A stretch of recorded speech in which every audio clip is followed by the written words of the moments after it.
I'm sure this week you've been trapped in a slow-moving line. In this box, I have a gift that shows how to choose stores with the shortest wait in line. It's an old-fashioned telephone. Now, of course, it isn't the phone that's important, it's the study of early phone systems. It began in 1909 at the Copenhagen Telephone Company, where an engineer there, Agner Erling, asked the question, how many trunk or main telephone lines are needed to adequately service a town? Now, you could put in just one. That would mean huge delays because of blocked calls. You could install one for each phone. That's expensive and wasteful since not everyone calls at once. The telephone company needed a trade-off between these two extremes. To see what Erling did, let's look at a town where there's an average of 2 calls an hour. You'd think 2 trunk lines would do, but Erling showed that although the average rate is 2 an hour, the calls will bunch up. A lot of time it will be only 2 calls, but also sometimes none, or 3 or 4 or 5 will occur. He showed that given the average number of calls and their average length, one can estimate the number of trunk lines needed. To make the calculation simple, I've assumed that Danes like to talk a long time, 1 hour on the average. Erling showed that for only 1% of the people to have a blocked call, you'd need to install 7 trunk lines. What has this to do with our holiday season? Well, a shopper approaching a cash register is like a phone call arriving, and an open cashier is like an available trunk line. To keep the lines moving, it would seem that the store should just measure the number of people arriving in a typical hour and then assign enough cashiers so that everyone will be served quickly.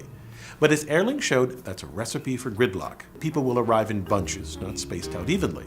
So if stores have just the right number of cashiers for the average number of shoppers in an hour, the stores will at times have too few cashiers, resulting in long waits. Instead, they should make a single line feed multiple cashiers. For 3 cashiers, it's about 3 times faster than having a line for each cashier. Here's why. In the single line, single cashier setup, any delay, like a price check, stops the line completely. In contrast, when a line feeds to multiple cashiers, it's likely that only one of the 3 customers in front of you will have a delay, because recall that in Erling's model, delays in events are distributed randomly, and that means a register will likely be open. Most stores don't do this though, because it bothers customers psychologically.